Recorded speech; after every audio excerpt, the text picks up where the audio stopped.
কুয়াশা।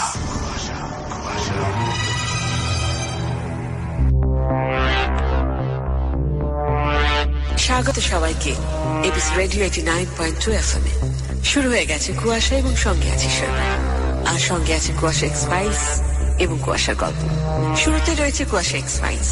আজকে কুয়াশার এক্স ফাইলসে যে ঘটনাটি শুনবেন, সেই ঘটনাটি শুরু করবার আগে একটু পেছনে যেতে হবে, অর্থাৎ আমাকে আপনাদের সবাইকে নিয়ে যেতে হবে কুয়াশার প্রথম পর্বে। একদম ঠিক ধরেছেন, নার্গিস হত্যা মামলা নিয়ে আমি শুরু করেছিলাম কুয়াশার প্রথম পর্বটি। তখন ছিল নাটক আকারে, গল্পটি তুলে ধরেছিলাম আপনাদের কাছে। আর আজকে শুনবেন কুয়াশা এক্স ফাইলসে সেই নার্গিস হত্যাকাণ্ডের কাহিনী। আসুন তাহলে আজকে কুয়াশা এক্স ফাইলসে শুনি নার্গিস হত্যাকাণ্ড।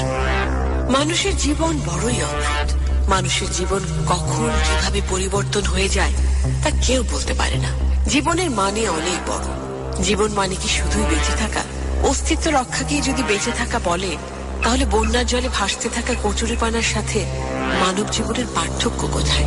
কচুরিপানার মতো ভেসে চলে যাওয়াটাই কি জীবনের মানে? না, সবাই জীবনে ভালো থাকতে চায়। মানুষ সব ক্ষেত্রেই সুখ খুঁজে বেড়ায়। হাসি, আনন্দ, হতাশা আর দুঃখ, এই সবকিছু নিয়েই জীবন।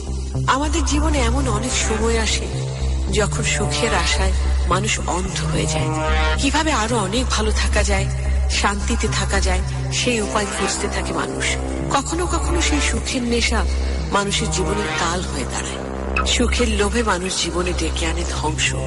হিসেব করলে দেখা যায় পৃথিবীতে সবচেয়ে দামি বস্তুটার নাম হচ্ছে বিশ্বাস।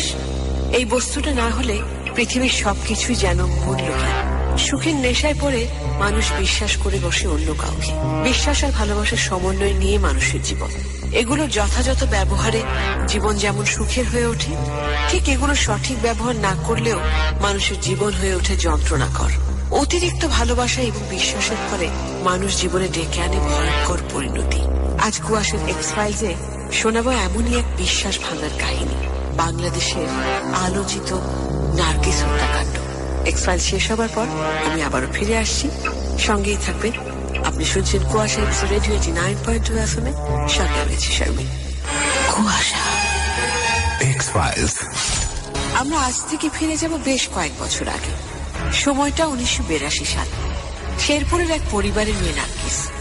নার্গিসের ভাই ছিলেন শেরপুরের একজন ব্যবসায়ী। নার্গিস ছিলেন অপরূপ সুন্দরী। নার্গিসের বয়স যখন 14 বছর, তখন তার সাথে সম্পর্ক হয় তাদের প্রতিবেশী শফিকুল ইসলামের সাথে। শফিকুল ইসলামের বয়সও তখন বেশি না, মাত্র ম্যাট্রিক পাস শেষ করেছিলেন তিনি। 9 মাস সম্পর্কের মাথায় বিয়ে হয়ে যায় নার্গিস এবং শফিকুল ইসলামের।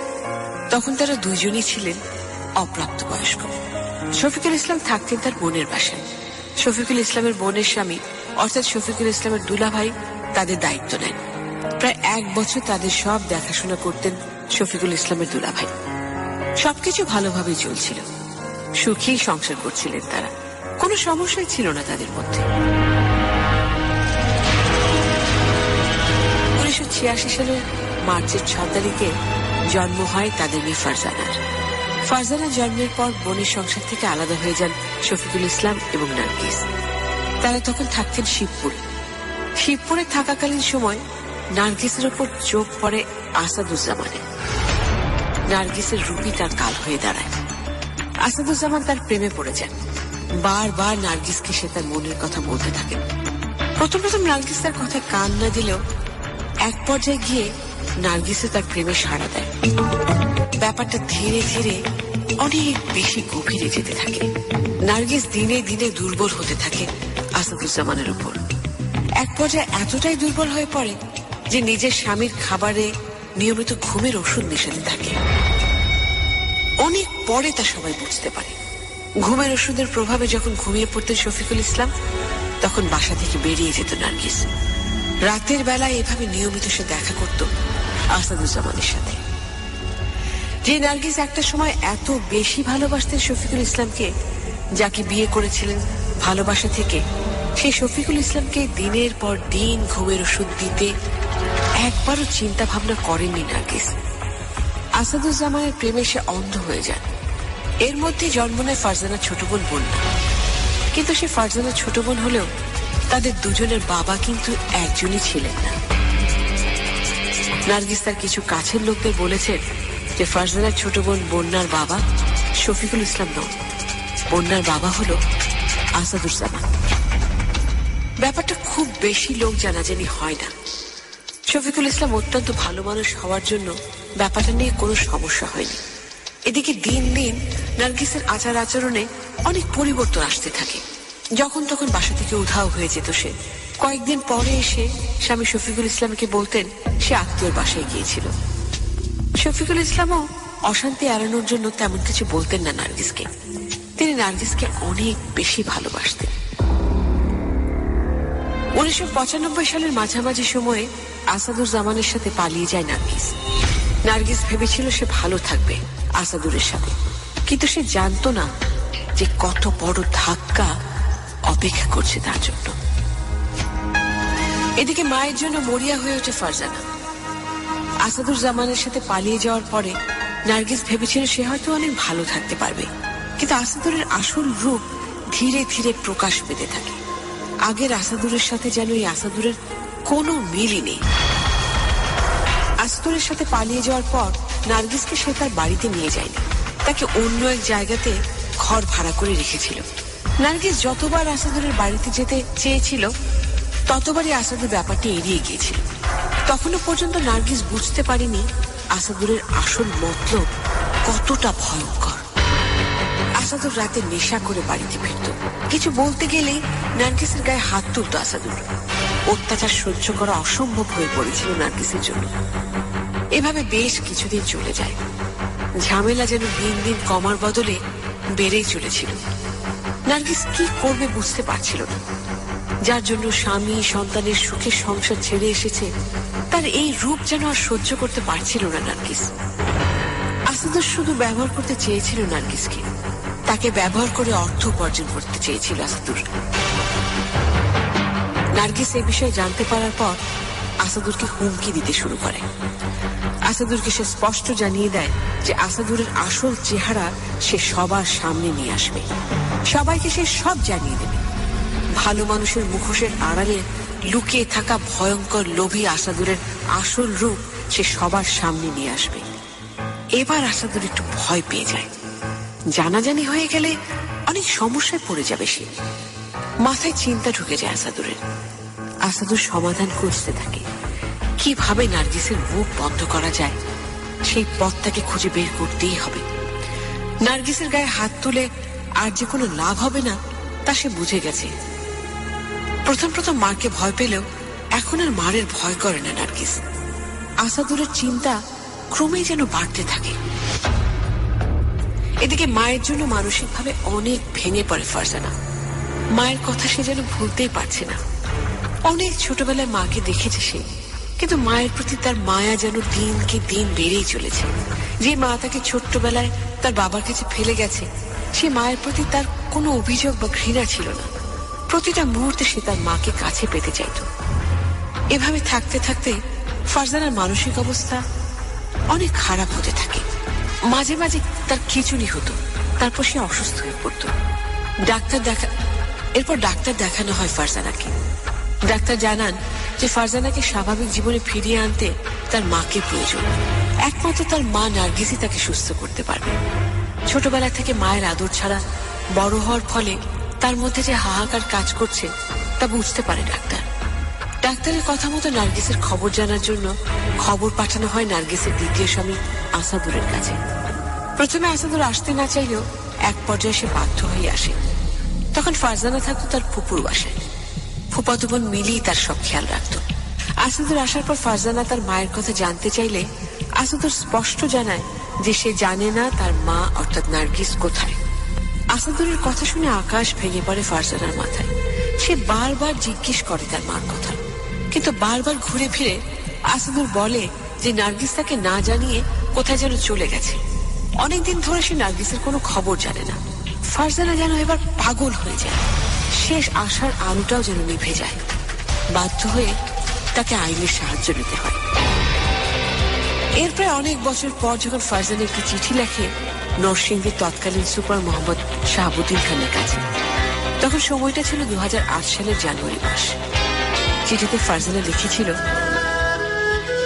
জনাব, বিনীত নিবেদন এই যে আমি ফারজানা ইসলাম, আমি আপনার নিকট আকুল আবেদন জানাচ্ছি যে আমি একজন মায়ের সন্তান, যে মাকে আমি খুঁজে পাচ্ছি না, যে মা ও বাবার সমন্বয়ে আমাদের সাজানো সুখের সংসার ছিল। সেই সংসারে আমি ছিলাম আদরের সন্তান, বাবা মার চোখের মনি ছিলাম। হাসি খুশি সুন্দর সংসারে আসাদ কাল বৈশাখী ঝড় হয়ে আসে, আর তিলে তিলে ক্ষয় হতে থাকে আমাদের এই সুখের সংসার। সবকিছু বদলে যায়। আমার বাবা মার মধ্যে হঠাৎ করে শুরু হয় অশান্তি। তখন আমি খুব ছোট ছিলাম, বাবা মার মধ্যে যে অশান্তি ছিল তা বুঝতে পারি। আমার বাবা কখনোই এসব বিষয় নিয়ে অশান্তি করতে চাননি। এভাবে চলে বেশ কিছুদিন। এর মধ্যেই আমার মায়ের মধ্যে কিছু সমস্যা দেখা দেয়। তিনি হঠাৎ হঠাৎ না বলে চলে যেতেন। তারপর 3-4 দিন পর ফিরে এসে তিনি বলতেন তিনি আত্মীয়র বাসায় ছিলেন। প্রথম ব্যাপারটায় আমরা চিন্তিত না হলেও পরে আমাদের অভ্যেস হয়ে যায়। কিন্তু আমরা ভাবতেও পারি যে মা আমাদের ছেড়ে চলে যাবে। এক পর্যায়ে আসাদুজ্জামান আমার মাকে ফুঁস দিয়ে ঘর ছাড়া করে।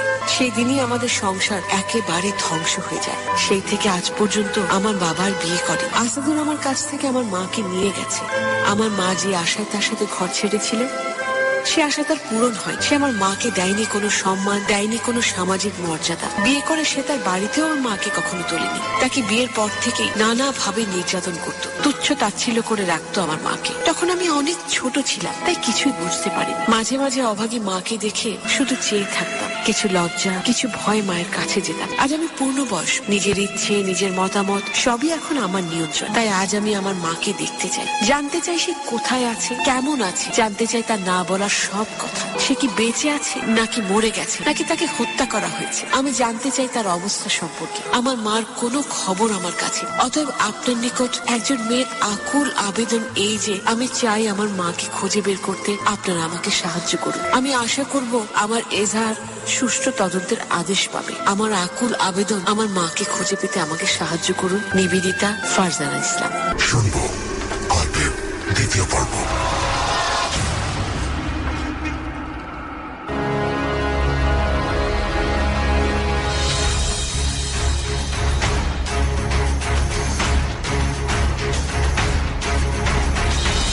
চিঠি পাওয়ার পর শাহাবুদ্দিন খান তার কর্তব্য পালন করেন। তিনি শুরু করেন নার্গিসের নিখোঁজ মামলার তদন্ত। কিন্তু কেউ ভাবতেও পারেনি এভাবে কেঁচো খুঁড়তে বেরিয়ে আসবে সাপ। নার্গিসের উধাও হয়ে যাওয়ার কাহিনী। নার্গিসের উধাও হওয়ার ব্যাপারটা ক্রমেই জটিল থেকে জটিলতর হতে থাকে।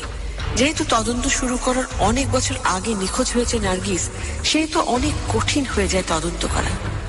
ফারজানার মা নার্গিস যখন প্রথম নিখোঁজ হয় তখন ফারজানার বয়স মাত্র 10 বছর। যখন শাহাবুদ্দিনের কাছে সে চিঠি লেখে তখন সে প্রাপ্ত বয়স্ক। ঘটনার প্রায় 11 বছর পেরিয়ে গেছে। এক যুগ পর একজন মানুষকে খোঁজা, কিংবা সে কিভাবে হারিয়ে গিয়েছিল, কি হয়েছিল তার সাথে, তা বের করা এদেশের বাস্তবতায় একেবারে দুঃসাধ্য একটা কাজ। কিন্তু শাহাবুদ্দিন সাহেব হাল ছাড়েননি। যেভাবেই হোক নার্গিসের খোঁজ পেতে হবে। অন্তত ফারজানাকে সুস্থ করার জন্য হলেও নার্গিসকে এখন প্রয়োজন। ডাক্তার স্পষ্ট বলে দিয়েছে ফারজানা একেবারে স্বাভাবিক হবে তার মাকে কাছে পেলে। শাহাবুদ্দিন খুব ভালোভাবে তদন্ত শুরু করলেন। আসাদুরের বিরুদ্ধে তেমন কোনো জোরালো প্রমাণ নেই দেখে তাকে পুলিশ গ্রেফতার করতে পারে না। কিন্তু পুলিশ বুঝতে পারে যে নার্গিসের নিখোঁজ হয়ে যাওয়ার পেছনে আসাদুরের হাত রয়েছে। তাই পুলিশের সন্দেহের তীর প্রথমেই থাকে আসাদুরের দিকে। আসাদুরের চলাফেরার দিকে নজর রাখে পুলিশ। আসাদুর যেসব লোকেদের সাথে চলাফেরা করত তাদের উপরেও নজর রাখে পুলিশ। আসাদুরকে নার্গিসের ব্যাপারে কিছু জানতে চাইলে সে বলতো নার্গিস তাকে ছেড়ে চলে গেছে। সে নিজেও জানে না নার্গিস কোথায়। তবে আসাদুরের এসব কথায় বিশ্বাস করেনি পুলিশ। পুলিশ তদন্ত করতে গিয়ে এলাকার মানুষের কাছ থেকে কিছু তথ্য পায়। প্রায় 2 মাস খুব ভালো করে তদন্ত করা হয়। এদিকে 2008 সালের এপ্রিল মাসের শেষ সপ্তাহে রমজান আলী নামের এক লোককে গ্রেফতার করে পুলিশ। তবে তার আগে আরেকজনের কথা বলতে হবে। জসিমউদ্দিন নামের একজন লোক ছিল আসাদুরের খুব ঘনিষ্ঠ। সে সময় জসিমে ছিল আসাদুরের ডান হাত। শিবপুরের বাজারে জসিমউদ্দিনের একটি বাদ্যযন্ত্রের দোকান ছিল। সেই দোকানেরই কর্মচারী ছিলেন রমজান আলী। রমজান আলীর প্রতি সবার আগে সন্দেহ হয় পুলিশের, কারণ আসাদুরের সাথে যারা মিশত তাদের মধ্যে রমজান আলীও একজন। বেশিরভাগ সময় জসিমউদ্দিনের সেই বাদ্যযন্ত্রের দোকানে বসে তারা আড্ডা দিত। গ্রেফতার করার পর সে পুলিশকে জানায় যে সে নার্গিসের ব্যাপারে কিছুই জানে না। পরে পুলিশের চাপে পড়ে সে কিছু তথ্য পুলিশকে দেয়, আর তখনই প্রাথমিকভাবে বেশ অনেক কিছু গুরুত্বপূর্ণ তথ্য পুলিশের কাছে চলে আসে। সে জানায় অনেক বছর আগে আসাদুজ্জামান তাকে নিয়ে যায় জসিমউদ্দিনের সেই বাদ্যযন্ত্রের দোকানে নিয়ে গিয়ে তাকে মাটি খুঁড়ে দিতে বলে। সেও কথা মতো তাই করে। পরে সে দেখে আসাদুর সহ আরো কয়েকজন সেই গর্তে কিছু চাপা দিচ্ছে। পুরো ব্যাপারটা সে জানতে চাইলে আসাদুর তাকে হুমকি দিয়ে দেয়। তাকে বলে এই ঘটনা সে যেন কাউকে না বলে, তাকে মুখ খুলতে না করে দেয় আসাদুর। আর এও বলে দেয় যে সে যদি মুখ খোলে তাহলে তাকে মেরে ফেলা হবে। পুলিশের কাছে রমজান আলীর দেয়া এই তথ্য ছাড়া আর কোনো তথ্যই ছিল না। তাই পুলিশ ঠিক করে শিবপুরের এই বাদ্যযন্ত্রের দোকানে মাটি খুঁড়ে দেখা হবে। পুলিশের অপেক্ষা করে না, দ্রুত চলে যায় সেই বাদ্যযন্ত্রের দোকানে। তখন সে দোকানে তেমন বেচাকেনা হতো না দেখে দোকানটা বন্ধ ছিল। পুলিশ রমজান আলীর তথ্যের ভিত্তিতে দোকানের ফ্লোরের মাটি খোঁড়ে। তখন সেই জায়গায় উপস্থিত ছিল ফারজানা এবং ফারজানার ফুফাতো বোন মিলি। আর সেই মাটি খুঁড়ে পাওয়া যায় অল্প কিছু সংখ্যক হাড়। অনেক বছর আগে হওয়ায় কোনো কাপড়ের অংশ পাওয়া যায় না, তবে মাটি খুঁড়ে পাওয়া যায় চুল এবং নার্গিসের কানের দুল। মায়ের এই অবস্থা দেখে কান্নায় ভেঙে পড়ে ফারজানা। মায়ের এই পরিণতির কথা ভাবতেও পারেননি সে। মাটি খুঁড়ে পাওয়া হাড়গুলোর যে নার্গিসের, সে বিষয়ে নিশ্চিত হতে পুলিশ নার্গিসের ডিএনএ টেস্ট করে। হাড়ের পরিমাণ এতই কম ছিল যে ডাক্তার শুধু সেই হাড়গুলোকেই প্রথমে মানুষের হাড় বলে শনাক্ত করে। প্রথম ডিএনএ টেস্টে তেমন কিছুই জানা যায়নি। পরে অবশ্য দ্বিতীয়বার ডিএনএ টেস্ট করা হয় এবং তখনই প্রমাণিত হয় যে হাড়গুলি ছিল নার্গিসের। এরই মধ্যে পুলিশ আরো কিছু তথ্য পায়। 11 বছর আগে নার্গিসকে হত্যা করে এখানে মাটি চাপা দিলেও পরে তার দেহের কিছু অংশ অন্য কোথাও সরিয়ে নিয়ে যাওয়া হয়েছিল। নার্গিসের দ্বিতীয় স্বামী আসাদুর ছিল খুব ধুরন্ধর প্রকৃতির লোক। নার্গিসের মৃতদেহ বাদ্যযন্ত্রের দোকানে মাটি চাপা দেওয়ার পর সে চিন্তা করে যদি কখনো এই ব্যাপারে মামলা হয় তখন সে খুব সহজেই ধরা পড়ে যাবে। তাই খুব বুদ্ধি খাটিয়ে আবারও ওই জায়গার মাটি খুঁড়ে নার্গিসের যে হাড়গুলো ছিল তার বেশিরভাগ অংশ সরিয়ে নেয়। আর এই কাজটি করায় সে তার বিশ্বস্ত কিছু মানুষকে দিয়ে। পুলিশ স্পষ্ট বুঝতে পারে আসাদুর বুদ্ধি খাটিয়ে নিজেকে বাঁচানোর চেষ্টা করছে, কিন্তু সে সব হাড়গুলো সরাতে পারেনি। কথায় আছে, অপরাধী যত বড়ই অপরাধ করুক না কেন, কোনো না কোনো চিহ্ন সে ফেলে যাবেই। অবশেষে পুলিশের চাপে পড়ে অপরাধীদের কয়েকজন সব স্বীকার করে এবং সে রাতের ঘটনা, অর্থাৎ যে রাতে নার্গিসকে খুন করা হয়েছিল সেই রাতের কথা সব খুলে বলে। 1997 সালের দিকে আসাদ ঠিক করে নার্গিসকে সে আর বাঁচতে দেবে না। নার্গিসের জন্য তার অনেক বিপদ হয়ে যেতে পারে। সে খুব ঠান্ডা মাথায় নার্গিসকে মারার পরিকল্পনা করে। তারপর একদিন খুব গভীর রাতে অন্য একজন লোককে দিয়ে সে নার্গিসকে ডেকে পাঠায়। নার্গিস প্রথমে আসতে না চাইলেও তাকে বলা হয় আসাদুর বিপদে পড়েছে, তাই তাকে ডাকছে।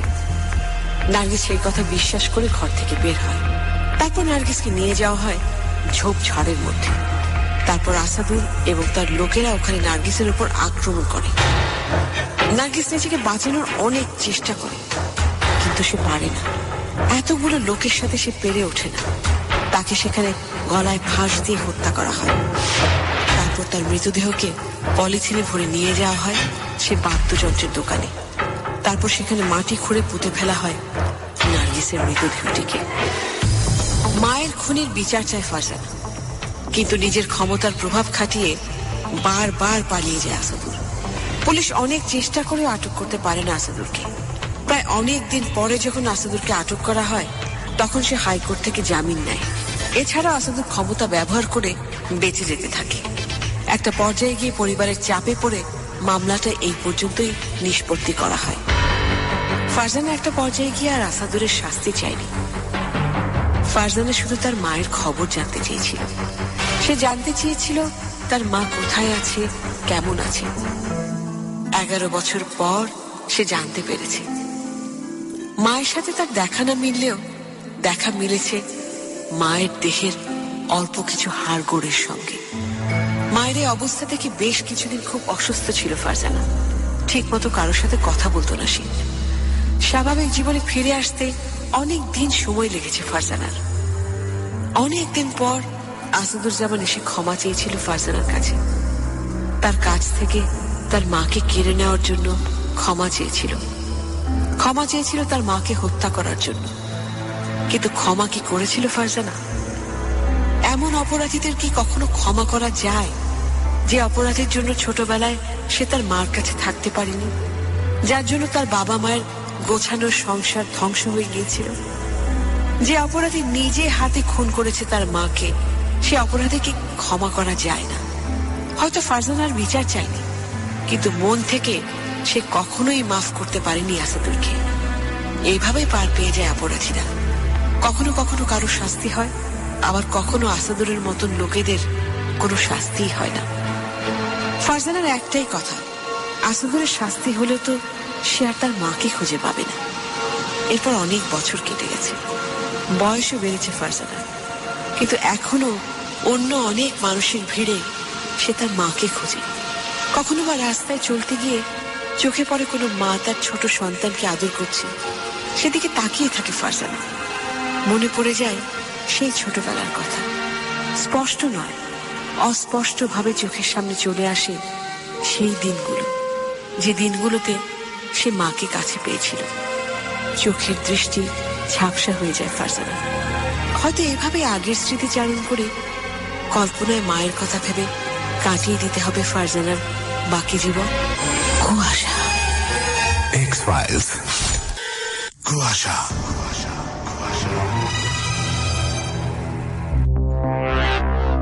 এতক্ষণ ধরে শুনছিলেন কুয়াশা এক্স-ফাইলসের নার্গিস হত্যাকাণ্ডের কাহিনী। মর্মস্পর্শী এই কাহিনীটি আবারও আপনাদের কাছে তুলে ধরেছিলেন কুয়াশা এক্স-ফাইলসের মাধ্যমে। আর এখন সময় হয়ে গেছে কুয়াশার মূল গল্পে যাবার। আজকের কুয়াশার গল্পটি লিখেছেন আপনাদের জন্য ফাতেমা কাইনি। এখন শুনুন গল্পের প্রথম পর্ব, তারপরে আবারও ফিরে আসছি। চলছে কুয়াশা এবিসি রেডিও 89.2 FM এ, সঙ্গে রয়েছে শারমিন। প্রকৃতির নিয়ম বলে একটা কথা রয়েছে, সেই নিয়মের মধ্যেই চলছে সবকিছু। পৃথিবীর শুরু থেকে এটি হয়ে আসছে। মানুষের জীবনে প্রকৃতির অবদান অনেক। প্রতিটি ক্ষেত্রে প্রকৃতির উপর নির্ভর করতে হয় মানুষকে। মানুষ যদি প্রকৃতিকে তার মতো করে চলতে দেয়, তবে প্রকৃতি সেখানে থাকে শান্ত। কিন্তু যখনই সেই নিয়মের ব্যতিক্রম হয়, তখনই ঘটে যায় চরম বিপত্তি। প্রকৃতি তখন হয়ে ওঠে ভয়ঙ্কর। প্রতিশোধ নিতে তখন সে ক্ষেপে ওঠে। কোনো অন্যায় অবিচার সহ্য করে না প্রকৃতি। প্রত্যেকটি কাজের ফলাফল পেয়ে যায় মানুষ। কখনো তা হয় সবার সামনে, কখনো বা সবার চোখের আড়ালে। আজ আমরা শুনবো তেমনই এক কাহিনী। ইন্সপেক্টর নিলয়ের পরিবারে একটা অস্বাভাবিক ব্যাপার আছে। যদিও বাইরের মানুষ তা কখনো বুঝতে পারে না, কারণ তারা কেউ বুঝতে দেয় না বলে। তবে সমস্যাটা গুরুতর। বাসার সবার মধ্যে এক ধরনের আতঙ্ক কাজ করছে। তুমি কি চিন্তিত মা? না বাবা, তেমন কিছু না। তুমি তো লুকোতে চাইলে লুকোতে পারবে না মা। কিভাবে বুঝলি? এই যে তোমার চোখ মুখ দেখেই তো স্পষ্ট বোঝা যাচ্ছে। কি জানি, আমার ভয় করে বাবা। ভয় পাওয়ার কিছু নেই মা, আমি তো কিছুই দেখি না ভয় পাওয়ার মতো। যা হয়েছে তা কি তুই অস্বীকার করতে পারবি? আহা মা, তুমি সবকিছু এক করে দেখছো কেন? সবগুলো আলাদা আলাদা ঘটনা মাত্র। সবার সাথে যা হয়েছে তা একই সূত্রে গাঁথা নয়। উফ, ওইভাবে ভাবছো দেখেই তাই মনে হচ্ছে মা। আমার ভয় করে বাবা, চোখের সামনে সব দেখেছি তো, তাই হয়তো। আহা, আর ভেবো না তোমার এসব নিয়ে। ভাবতে তো চাই না, কিন্তু না ভেবেও তো পারি না। যাই হোক, আমার অফিসে দেরি হয়ে যাচ্ছে মা, এসে কথা বলবো। হ্যাঁ, আসি। সাবধানে যাস বাবা, গিয়ে কল দিস। আচ্ছা ঠিক আছে, ওই তামান্না ঘুম থেকে উঠলে বলে দিও আমি অফিসের জন্য বেরিয়ে গেছি। তুই ওকে একটা ফোন করে দিস। আচ্ছা মা, আসি। বাসা থেকে বেরিয়ে যান ইন্সপেক্টর নিলয়। সবকিছু কেমন যেন লাগছিল তার। আগে কখনো এমন হয়নি তার সাথে। আমাদের সবারই পরিবারে কম বেশি সমস্যা থাকে। কেউ হয়তো সেটা প্রকাশ করে, কেউ বা প্রকাশ করে না। তবে নিলয়ের বাসার সমস্যাটা একদম অন্যরকম। ব্যাপারটাকে সমস্যা বললেও ভুল বলা হবে, কারণ সমস্যাটা একটা সময় গিয়ে সমাধান হয়ে যায়। কিন্তু যে ব্যাপারটা নিয়ে নিলয়ের পরিবার এতটা চিন্তিত, সে ব্যাপারটা যদি সত্যি হয়ে থাকে তবে তার সমাধান কারো জানা নেই। সমস্যাটা অনেক আগে থেকে। ব্যাপারটা বুঝে উঠতে নিলয়ের পরিবারের একটু সময় লেগে গেছে। নিলয়ের দাদার বাবা অর্থাৎ নিলয়ের বড় বাবার মৃত্যু হয় বেশ কয়েক বছর আগে। অনেক বয়সে মারা গিয়েছেন তিনি। মৃত্যুর সময় তার মধ্যে কিছু অস্বাভাবিক ব্যাপার লক্ষ্য করা গিয়েছিল। যদিও সেগুলো কেউ তেমন ভাবে খুঁটিয়ে ভেবে দেখেনি। সবাই ভেবেছিল যে অতিরিক্ত বয়সের কারণে এমনটা হয়েছে। কিন্তু তার কিছুদিন পর যখন নিলয়ের দাদা ওই একইভাবে মারা যান, তখন ব্যাপারটায় খটকা লাগে অনেকের। নিলয় ব্যাপারগুলো নিয়ে তেমন চিন্তিত নয়। তার মনে হয় এসব নিয়ে বেশি ভাবার কিছু নেই। সবাইকে একদিন এই পৃথিবীর মায়া ছাড়তে হবে।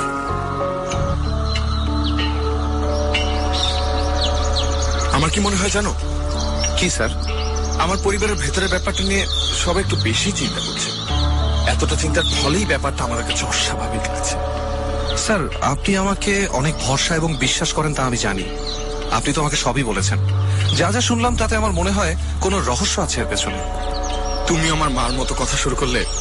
আচ্ছা, আমাকে বলো তো, কি দেখে তোমার এমনটা মনে হচ্ছে?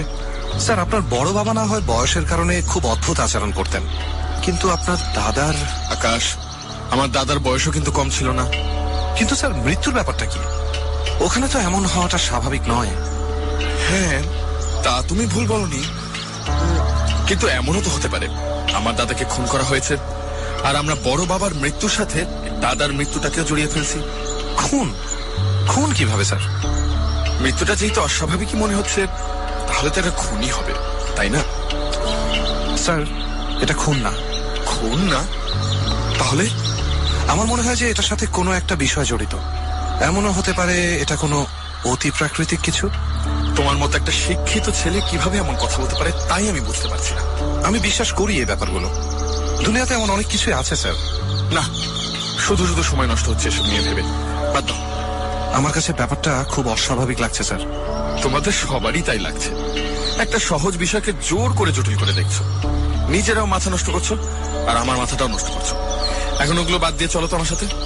দুই মহিলার খুনের কেসটার ব্যাপারে কিছু কাজ আছে। কারো কথাই তেমন একটা গুরুত্ব দেয় না নিলয় চৌধুরী। সবাই যেন একভাবে ভাবছে। সহজ একটা বিষয়কে এত জটিল করে ভেবে শুধু শুধু নিজেদের চিন্তা বাড়াচ্ছে। এত কিছুর মধ্যে নিলয় তেমন কোনো অস্বাভাবিকতা দেখতে পায় না। হয়তো তার দাদার মৃত্যুটা একটু অস্বাভাবিক ভাবেই হয়েছে, তবে এটা নিয়ে এত ভাবার কিছু আছে বলে তার মনে হয় না। সবাইকে একদিন মারা যেতে হবে, এটাই প্রকৃতির নিয়ম। কেউ কি চিরকাল বেঁচে থাকে নাকি? হয়তো কেউ আগে মরে যায়, আবার কেউ পরে। নিলয় সবকিছু নর্মালি ভাবতে চায়। অফিসের একমাত্র বিশ্বাসযোগ্য মানুষ আকাশের সাথে প্রায় অনেক কিছু শেয়ার করেন তিনি। আকাশ ছেলেটা বেশ ভালো, যদিও তার চেয়ে বেশ অনেকটাই জুনিয়র, তবু আকাশ প্রায় সবকিছু ভালো বোঝে। বেশ বুদ্ধিমান ছেলে সে। নিলয় আকাশের কথা শুনে এবার শুধু অবাক নয়, কিছুটা বিরক্ত হয়েছে। আকাশও ব্যাপারটা অন্যভাবে দেখছে। কথা ঘুরিয়ে অন্য কথা শুরু করেন ইন্সপেক্টর নিলয়। এইসব নিয়ে বেশি ঘাটানোর কিছু নেই, কিন্তু এদিকে নিলয়ের বাসায় চলছে অন্য এক ঘটনা।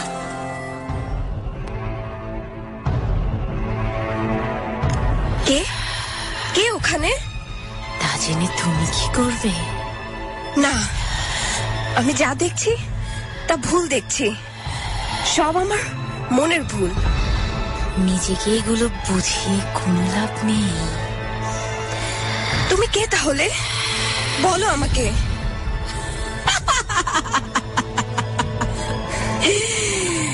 জেনে লাভ আছে তোমার? আমি তাও জানতে চাই। তুমি প্রতিদিন কেন আসো আমার কাছে?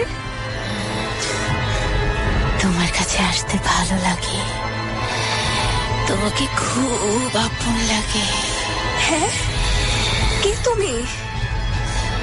তুমি আমাকে চিনতে পারবে না তামান্না। তুমি আমার নামও জানো? আমি সবাইকে জানি, সবাইকে চিনি। তুমি কেন আসো আমার কাছে? কি চাও তুমি? আমি খুব একা, ভালো লাগে না আমার। তাই বারবার তোমার কাছে আসি। কি চাও তুমি? আমার ক্ষতি করতে চাও? না তামান্না, আমি তোমাকে সাবধান করতে চাই। অনেক বড় বিপদের হাত থেকে তোমাকে রক্ষা করতে চাই। কিসের বিপদ? তুমি কি জানো এ বাড়িতে কতজন মানুষ থাকে? হ্যাঁ, কেন জানবো না? আমি তো এই বাসারই মানুষ। এই বাসায় সবাই মানুষ না তামান্না। হ্যাঁ, এই বাসায় কিছু মানুষ আছে যারা মানুষ সেজে থাকে, আসলে তারা মানুষ না। এসব এসব কি বলছো তুমি? আমি ঠিকই বলছি তামান্না। না, তুমি আমাকে ভয় দেখাচ্ছ। আমি ভয় পাবো না।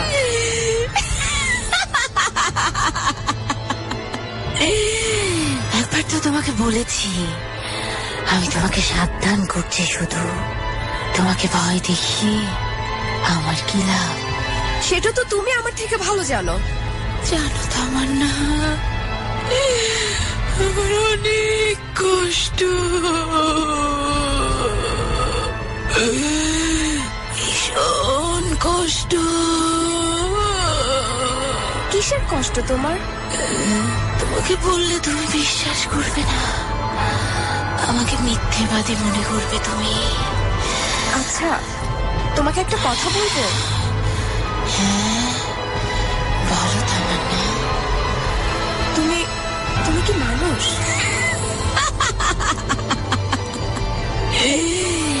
কি মনে হয় তোমার? না, মানে আমি ছাড়া তো তোমাকে আর কেউ দেখতে পায় না, তাই জিজ্ঞেস করলাম আর কি। আমি মৃত, আমি বেঁচে নেই তামান্না। কিভাবে মারা গিয়েছো তুমি? আমাকে জোর করে মেরে ফেলা হয়েছে। আমি বাঁচতে চেয়েছিলাম। কে কে মেরেছে তোমাকে? তোমার শাশুড়ি আসছে তামান্না। আমি এখন যাই, আবার আসবো যখন তুমি একা থাকবে তখন। কিন্তু এই শোনো, বলে যাও আমাকে। কথা শেষ না করে চলে গেলেন মহিলাটা। ঠিক তখনই ঘরে ঢুকলেন লিপি, অর্থাৎ নিলয়ের মা। ঘরে ঢুকে কিছুটা অবাকই হলেন তিনি। ঘুম থেকে উঠে পড়েছে তামান্না, কিন্তু দেখে মনে হচ্ছে সে কোনো কিছু নিয়ে বেশ ভয় পেয়ে আছে। তাকে দেখে যেন একটু ভড়কে গেছে তামান্না। তাও সবকিছু লুকিয়ে রাখার চেষ্টা করে একটা মুচকি হাসি হাসল সে।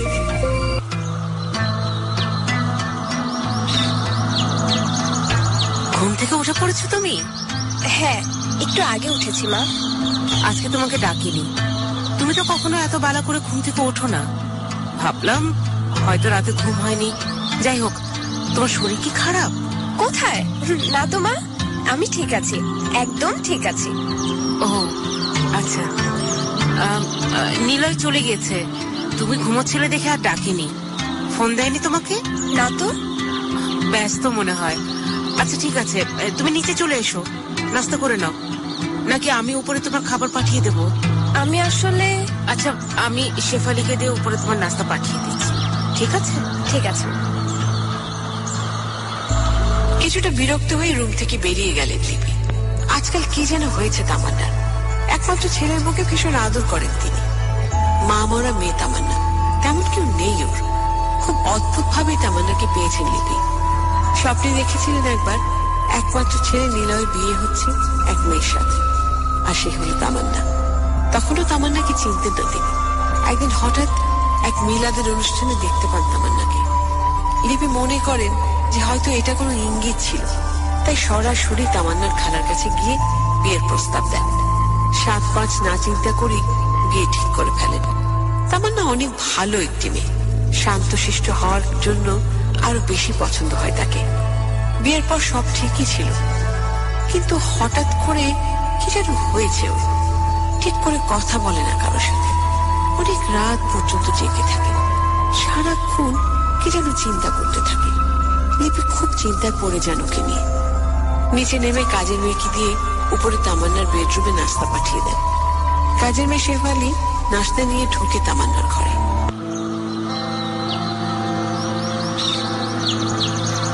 ভাবি, আসবো? হ্যাঁ, কি দরকার? না, আপনার খাবারটা দিতে আসছিলাম। ও আচ্ছা, ঠিক আছে, রেখে যাও টেবিলের উপর। আচ্ছা। দাঁড়িয়ে আছো কেন, কিছু বলবে? হ্যাঁ, আপনি রাগ করবেন না তো? রাগ করার মতো কিছু বললে তো রাগ করবই। আচ্ছা বলো শুনি। আপনার কি কিছু হয়েছে? কেন, হঠাৎ এমন একটা কথা জানতে চাইলে যে? না, এমনি এমনি জানতে চাইছি। আমাকে নিয়ে কেউ কিছু বলেছে? না।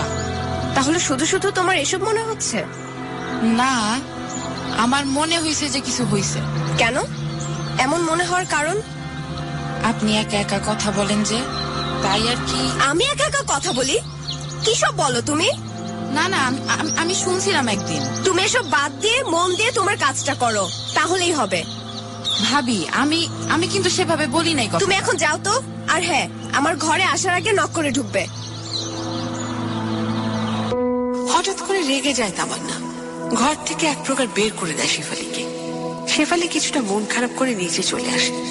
এদিকে শেফালি আর তামান্নার সব কথা দরজার বাইরে দাঁড়িয়ে শুনেন লিপি। তামান্নার এই হঠাৎ পরিবর্তনটা একদমই স্বাভাবিক নয়। আগের একটি ঘটনার কথা মনে পড়ে যায় লিপি চৌধুরীর। ভয়ে আঁতকে ওঠেন তিনি। চোখের সামনে চলে আসা আগের কিছু বেশ ভয়ঙ্কর স্মৃতি। তিনি বুঝতে পারছেন সামনে এগিয়ে আসছে ভয়ঙ্কর বিপদ। এর আগেও এই পরিবারে এমন কয়েকবার হয়েছে, নিজের চোখে সব দেখেছেন তিনি। কিন্তু এবার কেন যেন আরো অনেক বেশি ভয় করছে তার। ভয় চোখের কোণায় কখন পানি চলে এসেছে তা খেয়াল করেন তিনি। সন্ধ্যার একটু আগ দিয়ে বেল বেজে উঠে ইন্সপেক্টর নিলয়ের বাসায়।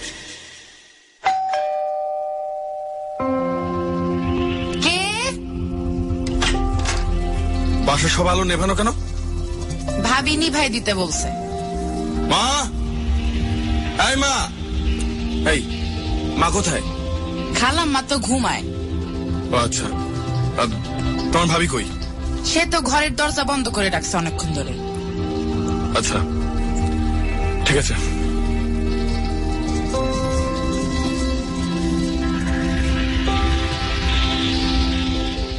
তোমার কি অনেক কষ্ট? অনেক, মনেও অনেক অনেক কষ্ট আমার। তুমি আমাকে কেন বারবার দেখা দাও? আর কিভাবে বা চিনো আমাকে? সে অনেক বড় গল্প, সময় করে একদিন সব খুলে বলবো তোমাকে। তামান্না, তামান্না।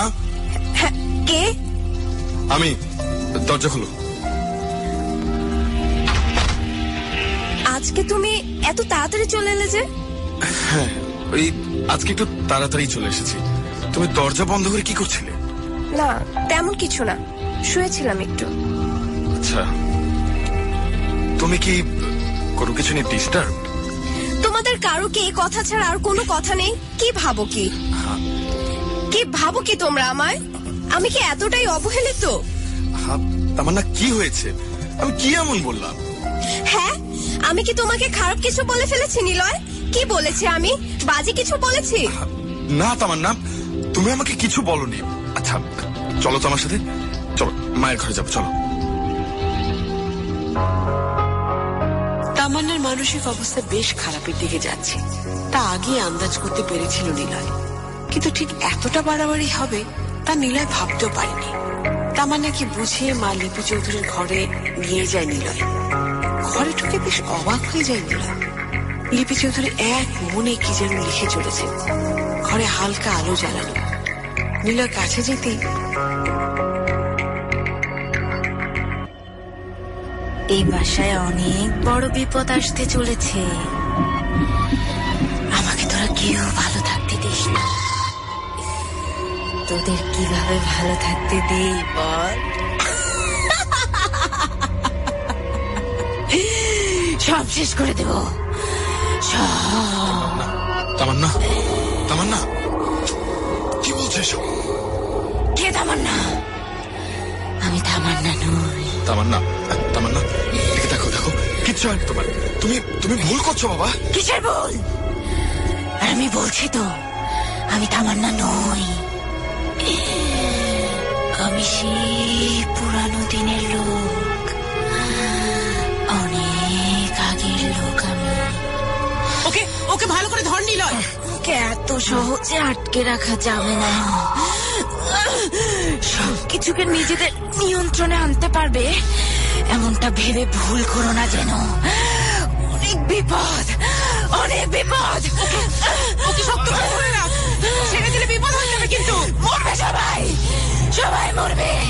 আমি কাউকে বাঁচতে দেব না, কষ্ট দিয়ে মরবো।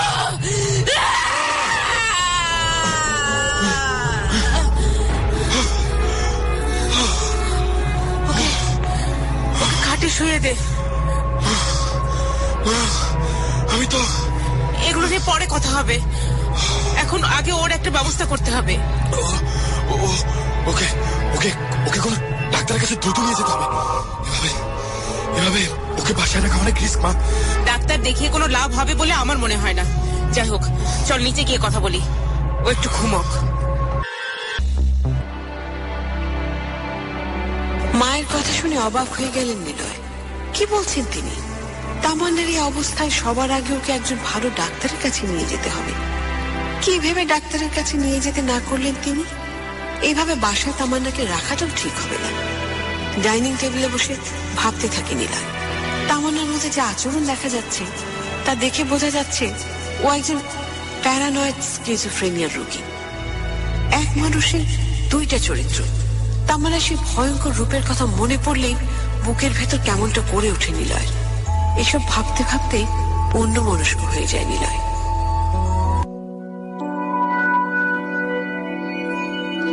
নিলয়, হ্যাঁ ও হ্যাঁ মা বলো। কিছু ভাবছিস? কি করবি তা নিয়ে? আগে ওকে একজন ডাক্তার দেখাতে হবে। ডাক্তার দিয়ে কি কাজ হবে? মা, তামান্নার যে অসুখটা হয়েছে তার চিকিৎসা ডাক্তার ছাড়া হবে না। ওর উপর কিছু ভর করেছে হয়তো। না মা, আমি খেয়াল করেছি ওই তামান্না একা একা কথা বলে, এটা অন্য কিছু না। তুই এগুলো নিয়ে ওকে কিছু বলবি? না না না না, বলেও না। ও যেন এসব জানতে টানতে না পারে। ও তো একটু আগের কথাই মনে রাখতে পারে না। আচ্ছা ঠিক আছে, তুই যা করার কর, আমি দেখি কি করা যায়। মায়ের সাথে কথা শেষ করে নিজের ঘরে যায় নিলয়। ঘুমন্ত তামান্নার দিকে তাকিয়ে থাকে কিছুক্ষণ। কে বলবে এই মেয়েটা একটু আগে এত ভয়ঙ্কর হয়ে গিয়েছিল? নিলয়ের নিজেকে অনেক অসহায় মনে হচ্ছিল। সারা রাত ঘুম হয়নি নিলয়। তামান্নার ব্যাপারে কথা বলতে হবে একজন ভালো ডাক্তারের সাথে। সকালে নাস্তার টেবিলে বসে আছে তামান্না, নিলয় এবং লিপি চৌধুরী। আজকে তামান্নাকে বেশ ফ্রেশ দেখাচ্ছে, যেন কাল রাতের কিছুই সে জানে না।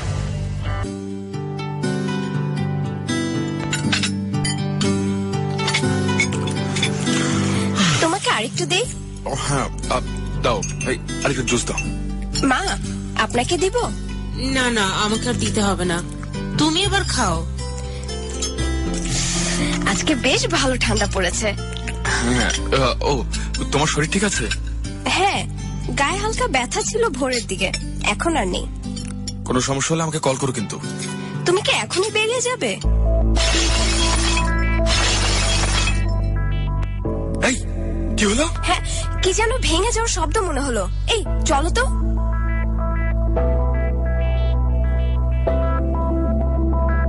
কি হয়েছে?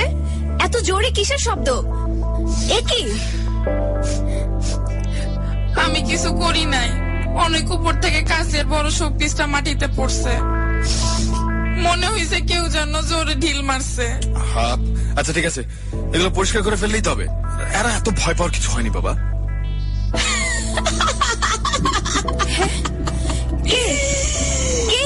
আমার অনেক ভয় করতেছে, আমি থাকবো না এখানে, থাকবো না।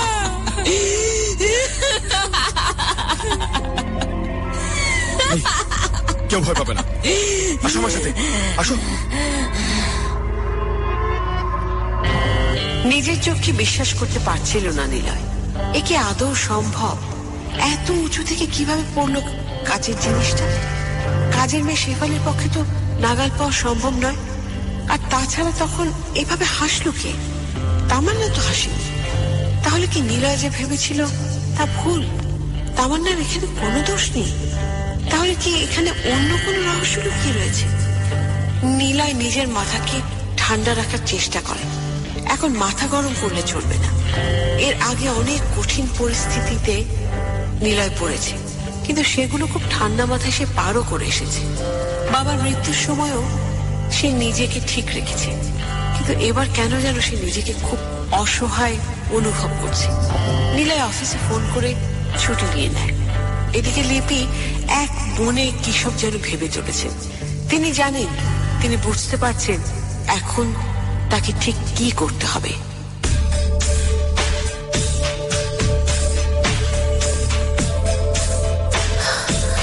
এভাবে থাকাটা ঠিক হবে না। আমি কিচ্ছু মিলাতে পারছি না। তামান্না কোথায়? আসতে পাশের ঘরে শেফালিকে নিয়ে বসে আছে। আমি এখন সব বুঝতে পারছি। অনেক বড় একটা ভুল হয়ে গেছে। আমি নিজেও ভেবে দেখিনি আগে। কি হয়েছে মা? আমি তামান্নার সাথে তোর বিয়ের ব্যাপারে যখন কথা বলেছিলাম, তখন আমাকে একজন বলেছিল তামান্নার মধ্যে কিছু সমস্যা হয়েছে। আমি তখন কথাটা ভেবে দেখিনি। আমি কিছু বুঝতে পারলাম না কিন্তু মা। তামান্নার বাবা মা কিন্তু স্বাভাবিকভাবে মারা যায়নি, তাদের আত্মা আসে ওর কাছে। তুই খেয়াল করেছিস? ও কিন্তু একা একা কথা বলে। হ্যাঁ, আমিও খেয়াল করেছি ব্যাপারটা অনেকবার। ও একা একা কথা বলে না, ওর কাছে ওর বাবা মার আত্মা আসে। এসব কথা কোনো ভিত্তি নেই মা। তুই বিশ্বাস নাই করতে পারিস, কিন্তু এটাই সত্যি। এখন কি করলে এসব থেকে মুক্তি পাওয়া যাবে মা, আমাকে তাই বলো। এখন একটাই রাস্তা আছে, ওকে কিছুদিনের জন্য ওর খালার বাড়িতে পাঠিয়ে দিতে হবে। এতে করে কোনো লাভ হবে না মা। হবে, আমি যা বলছি তাই কর। মা, এই পরিস্থিতিতে এমন করাটা ঠিক হবে না। আমি কিচ্ছু শুনতে চাই না। আচ্ছা, আমি দেখছি কি করা যায়। নিলয় ঠিক মেনে নিতে পারছে না ব্যাপারটা। এভাবে তামান্নাকে খালার বাড়ি পাঠিয়ে দেয়া যায় না। এখানে কোথা থেকে কি হচ্ছে তাই বুঝে উঠতে পারছে না নিলয়। সকাল থেকে সন্ধ্যা পর্যন্ত পুরো সময়টা নিলয়ের মাথায় এই ব্যাপারটা ঘুরতে থাকে। হঠাৎ করে কি শুরু হলো এসব? কিছুদিন আগেও তো সবকিছু ঠিকঠাক ছিল। এদিকে রাত 9টার দিকে বাসার বারান্দায় দুটি ছায়ামূর্তি দেখা যায়। দুটি ছায়ামূর্তি ফিস ফিস করে কথা বলছে, প্রায় অনেকক্ষণ এখানে চলে। কেউ জানতেও পারলো না এই দুই ছায়ামূর্তির ব্যাপারে। পরদিন সকালে নিলয় অফিসে চলে যায়। এই ব্যাপারে আকাশের সাথে পরামর্শ করতে হবে, যদি কোনো ভালো সমাধান পাওয়া যায়।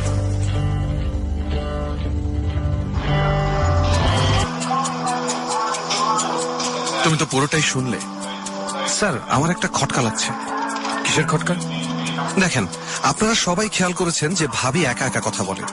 শুধু তাই না, মাঝে মাঝে খুব অদ্ভুত আচরণও করে। হ্যাঁ, এখানে দুটা জিনিস হতে পারে স্যার। নাম্বার 1, তার কোনো মানসিক রোগ আছে, আর তা না হলে তার উপর কোনো অশুভ কিছু ভর করেছে। আমি তো এটাই মানতে পারি না। মা বলে ওর বাবা মার আত্মা নাকি ওর কাছে আসে। না স্যার, ব্যাপারটা ওরকম না। আমার কি মনে হয় জানেন, আমরা খুব বড় একটা ভুল ধারণা নিয়ে বসে আছি। ভুল? তোমার এমন কেন মনে হচ্ছে? আই ডোন্ট নো স্যার, কিন্তু আমার মন বলছে আমরা যা দেখছি তা সত্য নয়। আমাদেরকে অন্যটা দেখানো হচ্ছে। এত টেনশন আমি আর নিতে পারছি না আকাশ। এর আগে অনেক সমস্যা পড়েছি, কিন্তু এমন কখনো হয়নি জানো। স্যার, আমি বুঝতে পারছি আপনার অবস্থা। আমি সময় করে একবার আসবো। কেন যেন মনে হচ্ছে এই ব্যাপারটা আরো ভালো করে ভেবে দেখতে হবে। কোথাও একটা ফাঁকা রয়ে গেছে স্যার। মা তো আমাকে প্রেশার দিচ্ছে তামান্নাকে পাঠিয়ে দেওয়ার জন্য। স্যার, এখন যদি ভাবিকে পাঠিয়ে দেন তার খালার বাসায়, তাহলে ব্যাপারটা খুব ভালো হবে না। আপনি আরেকটু ভেবে দেখেন স্যার। হ্যাঁ, দেখি কি করা যায়। আকাশের কথা শুনে আরো অনেক বেশি চিন্তায় পড়ে গেল নিলয়। মায়ের কথা শুনে তামান্নাকে পাঠিয়ে দিতে মন চাইছে না তার। এদিকে অন্য কোনো উপায় খুঁজে পাচ্ছে না। অফিস থেকে বাসায় ফেরার উদ্দেশ্যে গাড়িতে উঠলেন তিনি। খুব অদ্ভুত কারণে আগের কথা মনে পড়ে যাচ্ছে তার। যখন তার বাবা বেঁচে ছিলেন তখনকার সময়ের কথা আজ খুব বেশি মনে পড়ে যাচ্ছে তার। খুব অদ্ভুত ভাবে হঠাৎ করে একদিন মারা যান নিলয়ের বাবা। এখনো মাঝে মাঝে সেই দিনের কথা মনে পড়ে তার। আগের কথা ভাবতে ভাবতে অন্য মনস্ক হয়ে পড়েছিল নিলয়। হঠাৎ কে যেন তার নাম ধরে ডাকে। চমকে ওঠে নিলয়।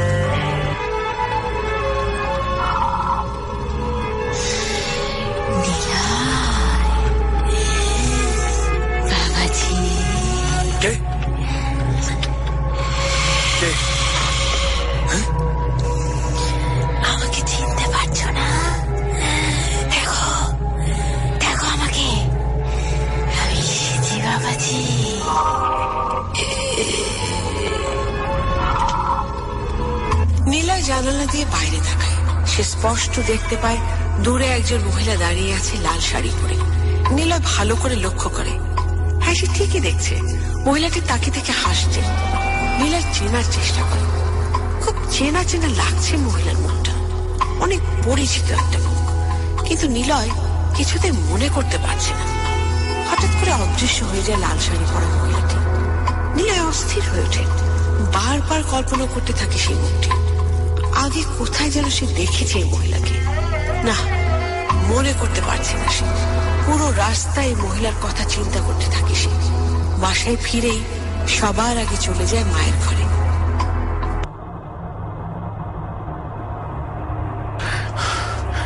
মা, মা, কখন এলি? হাঁপাচ্ছিস তো? মাত্র এসেছি, তোমার সাথে কথা আছে কিছু। হ্যাঁ, আগে একটু ঠান্ডা হইলে তারপর বলিস। না না না, এখনই বলবো। কি হয়েছে বলতো বাবা? আমি তোমাকে যা বলবো তা মন দিয়ে শুনবে, তারপর বলবে যে কে আছে এমন, ঠিক আছে? আচ্ছা বল। আচ্ছা, লাল শাড়ি পরা একজন মহিলা, অনেক লম্বা চুল, কপালে বড় লাল টিপ, আর তার চোখগুলো টানা টানা। হঠাৎ এইসব কেন বলছিস তুই? মা তুমি বলো না, এমন কাউকে চেনো কিনা? না না, আমি এমন কাউকে চিনি না। আমি চিনবো কিভাবে? না, চিনি না, আমি চিনি না। আচ্ছা ঠিক আছে। নিলয়, তুই হঠাৎ এমন কথা জিজ্ঞেস করলি যে? না না, এমনি এমনি জিজ্ঞেস করেছি। তুই আমার কাছ থেকে কিছু লুকোচ্ছিস বাবা। ব্যাপারটা আসলে তেমন না মা। তাহলে বল, হঠাৎ কেন এমন জানতে চাইলি? তুমি তো আমাকে সত্যিটা বললে না মা, তুমিও তো লুকিয়ে গেছো অনেক কিছু, তুমি কি আমাকে সব বলবে? শুনতে চাস সত্যিটা? তাহলে শোন, তুই যার কথা বললি তাকে আমি চিনি। সে কে মা? তোকে তাহলে প্রথম থেকেই সব বলি। লিপি চৌধুরী বলতে শুরু করলেন তিনি ফিরে গেলেন আজ থেকে প্রায় 23 বছর আগে। তখন নিলয়ের বয়স 6 বছর। পরিবারে তখন আরো অনেকে ছিল, বাড়িতে সবাই মিলেমিশে থাকত। নিলয়ের দাদার বাবা তখনও বেঁচে ছিলেন। তার 4 ছেলের মধ্যে একজন হলো নিলয়ের দাদা। নিলয়ের দাদার 3 ছেলে, যার মধ্যে সবার ছোট ছিলেন নিলয়ের বাবা। নিলয়ের বাবার একমাত্র ছেলে নিলয়। নিলয়ের বাবা যখন খুব ছোট তখন মারা যান নিলয়ের দাদি। পরিবারের সবার আদরে বড় হন তিনি। চৌধুরী পরিবারে তখন আরো অনেক মানুষ ছিল। পরিবারের সবাই তখন বেশ সুখী ছিল। এভাবে অনেক বছর কেটে গেল। নিলয়ের বাবা তখন যুবক। বেশ অনেক আয়োজন করে বিয়ে হয় নিলয়ের বাবা আর মায়ের। বিয়ের পর থেকে নিলয়ের মা একটা জিনিস খুব ভালো করে লক্ষ্য করেন, তা হলো নিলয়ের বড় বাবার আচরণ খুব একটা ভালো না। এত বয়সও তিনি মদ্যপান থেকে শুরু করে সব রকমের বাজে নেশায় আসক্ত। এছাড়া তার আরো একটি অভ্যাস ছিল, তার বাড়িতে নিয়মিত আসর বসত, যেখানে আনা হতো বাইজিদের। সেই বাইজিদের মধ্যে একজনের নাম ছিল আফিয়া। অন্য সব বাইজিদের চেয়ে সে অনেক আলাদা ছিল। রূপ কোনো অংশে কম ছিল না তার, যেন আকাশ থেকে নেমে আসা কোনো পরী। সবকিছু ভালোই যাচ্ছিল, কিন্তু এর মধ্যেই একদিন ঘটে গেল এক বিপত্তি।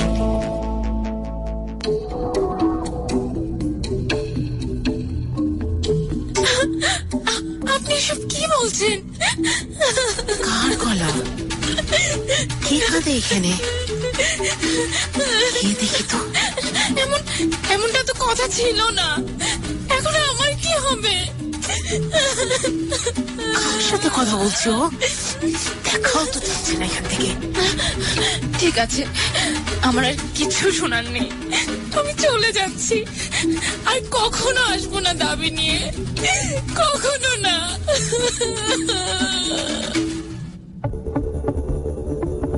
পর্দার আড়াল থেকে সব কথা শুনে নিলয়ের মা লিপি চৌধুরী।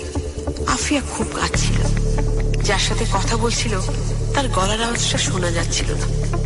মানুষটিকে দেখার অনেক চেষ্টা করলেন তিনি, কিন্তু দেখতে পাননি। আফিয়ার কথা শেষ করে কাঁদতে কাঁদতে চলে যায় চৌধুরী বাড়ির দিকে। তারপর আর কখনো তাকে দেখা যায়নি। ছোটবেলায় নিলয়কে অনেক আদর করতো আফিয়া। যখনই আসতো তখনই সবার আগে নিলয় ঘরে যেত। নিলয় ও আফিয়ার অনেক ভক্ত ছিল। আফিয়া আদর করে নিলয়কে বাবাজি বলে ডাকত। অনেক ছোটবেলার কথা, তাই খুব একটা স্পষ্ট মনে নেই নিলয়ের। মায়ের কথা শুনে একটু একটু আবছা স্মৃতি ভেসে ওঠে নিলয়ের চোখের সামনে।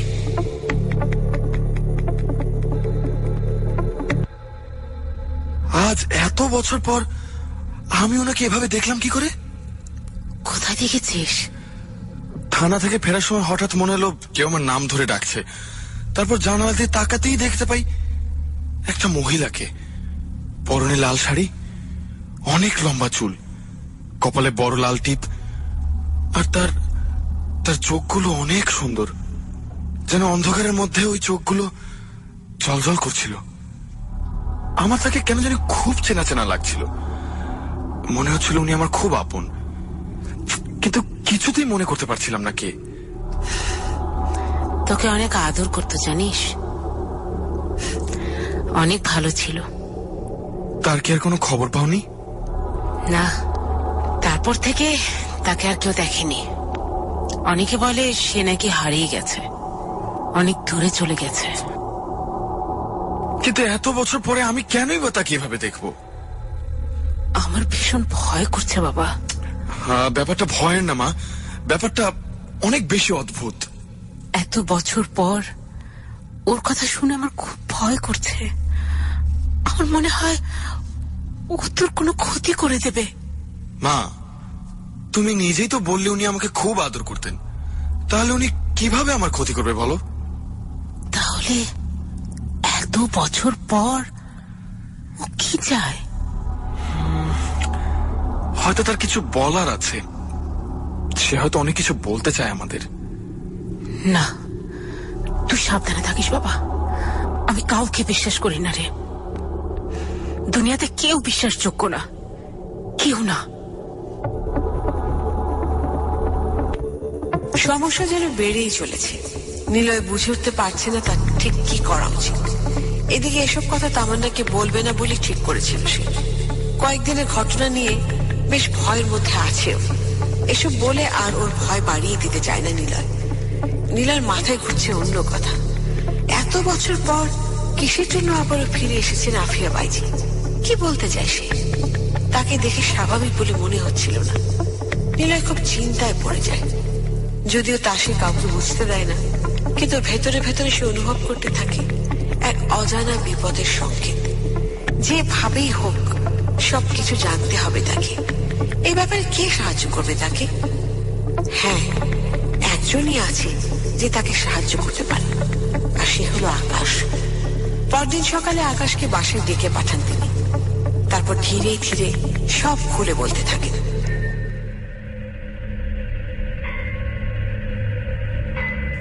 স্যার, আপনি যে খুব ঝামেলার মধ্যে আছেন বুঝতে পারছি। ঝামেলা ঠিক না, ব্যাপারটা একটু অন্যরকম। আবার কিছু হয়েছে স্যার? হ্যাঁ, অনেক কিছুই হয়েছে। আসলে তামান্নার কোনো সমস্যাই নেই। আমরা যে ভেবেছিলাম ওর মানসিক সমস্যা আছে, তা আসলে ভুল ভেবেছিলাম। ও একদম নর্মালি আছে। তাহলে এত কিছু কিভাবে হলো? এটাই এখন প্রশ্ন আকাশ। এত কিছু তাহলে কে করছে? আমার কিন্তু অনেক আগে থেকেই এমনটা মনে হচ্ছিল স্যার। ভাবি হয়তো অন্য কোনো কারণে এমন করছিল। ব্যাপারটা আমার কাছেও মনে হচ্ছিল, কিন্তু ওর আচরণ এত খারাপ হয়ে গিয়েছিল যে। যাই হোক, যা বলছিলাম তোমাকে, গতকাল তোমার সাথে কথা বলে থানা থেকে বের হলাম না, বের হয়ে গাড়িতে উঠে বাসা আসার পথে হঠাৎ শুনলাম কে যেন আমার নাম ধরে ডাকছে রাস্তায় এত রাতে। হ্যাঁ, আরো বেশি অবাক করার কথা কি জানো? তিনি একজন মহিলা। আপনি চিনতেন তাকে?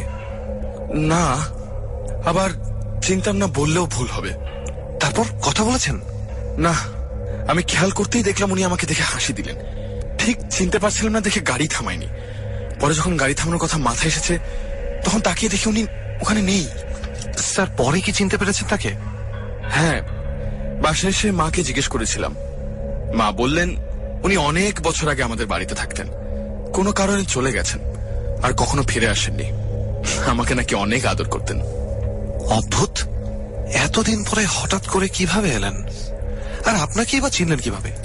এমন অনেক প্রশ্ন আমারও মাথায় ঘুরছে আকাশ, কিন্তু সেগুলোর উত্তর আমারও জানা নেই। বাট বাসায় যা হচ্ছে তার সাথে কি ওনার কোনো যোগসূত্র আছে? এটা তো আমি ভেবে দেখিনি। উনি হয়তো কিছু বলতে চান আপনাকে।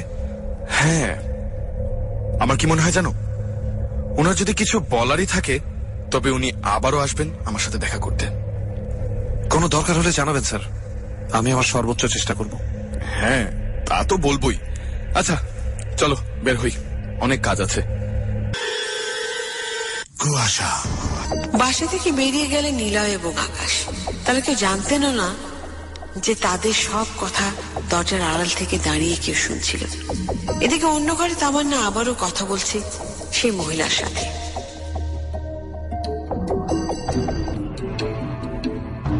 আমি আগে ভাবতাম আমি হয়তো পাগল হয়ে গিয়েছি। তুমি পাগল হবে কেন তামান্না? জানি না, কিন্তু আগে আমার তাই মনে হতো। এখন মনে হয় না? না, এখন আর মনে হয় না। কেন? কারণ আমি জানি আমার কিচ্ছু হয়নি। কিভাবে জানো? কেউ বলেছে? হ্যাঁ, নিলয় বলেছে। তুমি আগে নিজেকে পাগল কেন ভাবতে? আমি বিশ্বাস করতাম অতৃপ্ত আত্মা বলে কিছু নেই। যখন থেকে আপনাকে দেখা শুরু করলাম তখন থেকে ভাবতাম আমি হয়তো পাগল হয়ে গিয়েছি। তুমি কিভাবে জানো আমি অতৃপ্ত আত্মা? এছাড়া তো আর কিছুই না। তাহলে তো আমি ছাড়া বাকিরাও আপনাকে দেখতে পেত। তোমার আমাকে ভয় লাগে না? না, আগে লাগতো, কিন্তু এখন আর লাগে না। কারণ আমি বুঝে গেছি আপনি আমার কোনো ক্ষতি করবেন না। তোমাকে একটা কথা বলি, তোমার ভালোর জন্যই বলবো। হ্যাঁ বলেন, কি কথা? তোমার শাশুড়ি মার কাছ থেকে দূরে থেকো। মানে বুঝলাম না, কেন? তোমার ভালোর জন্যই বলছি। কিন্তু কেন? উনি তো অনেক ভালো। উপর উপর তো অনেকেই ভালো। আপনি আমাকে এসব কেন বলছেন? বললাম না আমি তোমার অনেক ভালো চাই, তোমার যেন কোনো ক্ষতি না হয়, তাই আমি তোমাকে এই কথাটা বলছি। আপনি কখনোই কোনো কথা পরিষ্কার করে বলেন না। পরিষ্কার করে বললে তুমি তা সহ্য করতে পারবে না। আপনি কে সেটাই তো আপনি আমাকে এতদিনও বলেননি। আমি কে সেটা তোমার শাশুড়িকে জিজ্ঞেস করে দেখো, সে খুব ভালো করে চেনে আমাকে তার চেয়ে ভালো করে কেউ চেনে না। আপনার সাথে আমি কথা বলে দেখে আমাকে সবাই পাগল ভাবে, জানেন আপনি? ভাবতো না যদি তোমার শাশুড়ি তোমাকে পাগল বানানোর চেষ্টা না করতো। কি বলছেন আপনি এসব? আপনি জানেন উনি আমাকে কত আদর করেন? উনি আমাকে এই বাড়ির বউ করে এনেছেন। আমি সেই ব্যবস্থা করেছি। কিভাবে? ওকে স্বপ্নে তোমাকে দেখিয়েছিলাম। লিপির একটা অভ্যাস আছে, ও স্বপ্নে অনেক বিশ্বাস করে, তাই এই কাজটা আমি করেছি। আমি কিছুই বুঝতে পারছি না। আমি আসি আজকে, পরে আসবো আবার। আমাকে বলে যান। সময় হলে সব জানতে পারবে। এবারও কথা শেষ না করে চলে গেলেন মহিলাটি। কি বলতে চান তিনি? তামান্নাকে অনেক স্নেহ করে তার শাশুড়ি লিপি চৌধুরী। তিনি কিভাবে ওর ক্ষতি চাইবেন? কেন এসব কথা বলে গেলেন মহিলাটি? মাথা কাজ করছে না তামান্না। আর মহিলা যে স্বপ্নের কথা বলে গেলেন তা তো সত্যি, কিন্তু এই কথা তিনি জানলেন কিভাবে? না, তামান্না আর ভাবতে পারছে না, সব ভুলে যেতে চায় না। সংসারে কোনো অশান্তির কথা সে মাথায়ও আনতে চায় না। কিন্তু তামান্না জানতো না যে কত বড় ধাক্কা অপেক্ষা করছে তার জন্য। ঘরে লাইট অফ করে বসে আছেন লিপি চৌধুরী। এক মনে কি যেন ভেবেই চলেছেন তিনি। কপালের মাঝ বরাবর একটা চিন্তার রেখা স্পষ্ট হয়ে ফুটে উঠেছে তার। ঠিক এমন সময়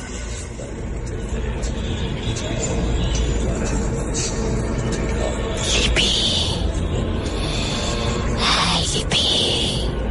কে কে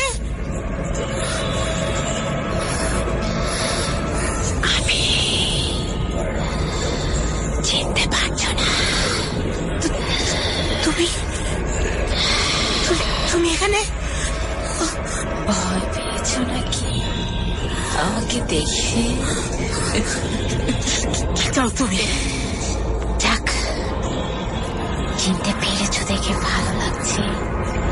তুমি কি চাও আমার কাছে? কেন এসেছো?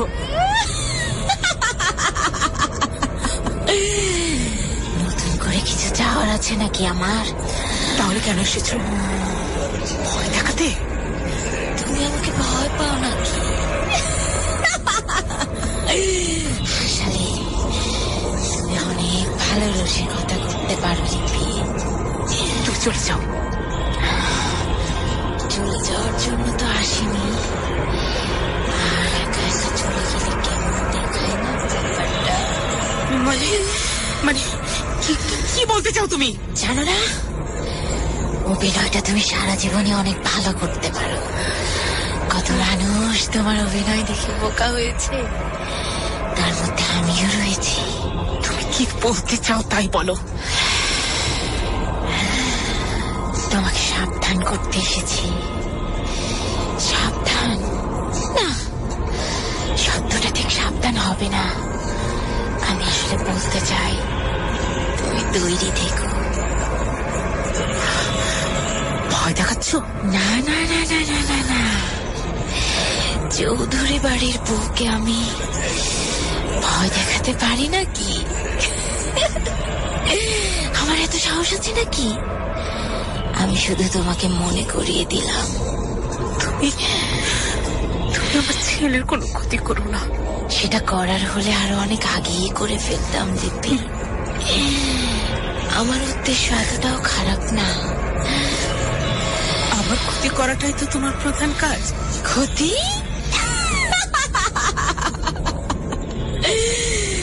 ক্ষতি শব্দটা তোমার মুখে ঠিক মানায় না। ক্ষতির কথা বলে আমাকে লজ্জা দিও না দয়া করে। তোমার মতো মানুষের মুখে এসব কথা শুনলে আমার খুব ঘৃণা লাগে। তুমি আমার স্বামীকেও মেরে ফেলেছ।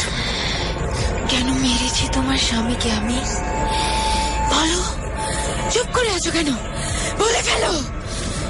হ্যাঁ, তোমার সাথে আমরা খারাপ করেছি তা মানলাম, কিন্তু এছাড়া আর কিছু করার ছিল না আমাদের। আসলে কি কিছু করার ছিল না? দেখো আফিয়া, থাক, তোমার কথা শুনে আমার সময় নষ্ট করার মতো সময় এবং ইচ্ছে কোনোটাই নেই। তুমি প্লিজ আমার ছেলেটার কিছু করো না। তুমি যা চাও আমি তাই করবো, প্লিজ।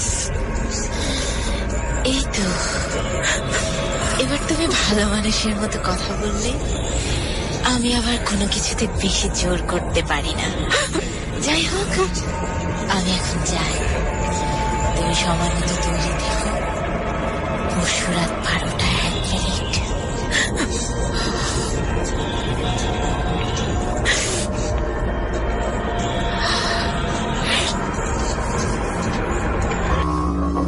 পরশু রাত 12টা 1 মিনিট। কি হবে ওই দিন? বারবার কিসের জন্য লিপিকে তৈরি থাকতে বলে গেল আফিয়ার আত্মা? বারবার কোন ক্ষতির কথা বলেছিল আফিয়া? কি হয়েছিল তার সাথে? এই প্রশ্নের উত্তর দিতে পারবে শুধু লিপি চৌধুরী। আফিয়ার আত্মা কথা শেষ করে চলে যায়। এক ঠাঁই দাঁড়িয়ে থাকেন লিপি চৌধুরী। তিনি এখন বুঝতে পারছেন 23 বছর আগে তিনি ঠিক কত বড় ভুল করেছেন। তিনি এখন চাইলেও সবকিছু ঠিক করতে পারবেন না। প্রকৃতি বোধহয় এভাবেই প্রতিশোধ নেয়। সবকিছুর ফল অনেকদিন মানুষকে ভোগ করতে হয়। কেউ কখনো পার পেয়ে যেতে পারে না। কেউ হয়তো আগে ফলাফল পায়, কেউ বা পরে, কিন্তু একদিন না একদিন সবাই তার কর্মফল ভোগ করে। যেভাবে করেছেন নিলয়ের বড় বাবা, নিলয়ের দাদা এবং নিলয়ের বাবা। এবার নিলয়ের মায়ের পালা। আজ থেকে 23 বছর আগে যে পাপ কাজ তারা করেছেন, এবার তার ফল পাওয়ার পালা। কতটা ভয়ঙ্কর ফলাফল অপেক্ষা করছে তার জন্য, সেই প্রশ্নের উত্তর সময় বলে দেবে।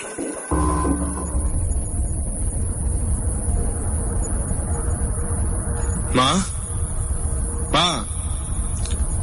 হ্যাঁ, বল বাবা। তুমি ডেকেছিলে আমাকে, কি যেন বলবে? ও হ্যাঁ, বস। বলো। তোর চিন্তা কমেছে? সত্যি বলবো? কেন, তুই কি এমনি আমাকে মিথ্যে বলিস? না মা, সত্যি বলতে কমেনি, বড় আরো অনেক বেড়েছে। চিন্তা করিস না বাবা, সব ঠিক হয়ে যাবে, খুব তাড়াতাড়ি ঠিক হয়ে যাবে। কি হয়েছে বলো তো মা, হঠাৎ এই কথা বললে যে? বলছি কারণ আমি জানি তাই। বেশি চিন্তা করার কিছু নেই, পৃথিবীতে সবকিছুরই সমাধান রয়েছে। এই কথাটা যে তুমি বুঝতে পেরেছো তা দেখে আমার খুব ভালো লাগছে মা। আমি তো বিশ্বাসই করতে পারছি না তুমি এগুলো বলছো। গতকালও তুমি এই ব্যাপারটা নিয়ে সবচেয়ে বেশি চিন্তায় ছিলে। রাত হয়ে গেছে বাবা, যা গিয়ে ঘুমিয়ে পড়। তামান্না তোমাকে নিয়ে খুব চিন্তা করে জানো। ওকে গিয়ে তোমার কথা বলি, তাহলেও ও নিজে একটু মনে জোর পাবে। ঘর থেকে বেরিয়ে যাওয়ার সময় পেছনে ফেরে নিলয়। মাকে দেখে আজকে মনের মধ্যে এক ধরনের শান্তি কাজ করছে। আগে কখনো মার এমন মনের জোর দেখেনি সে। সারা জীবন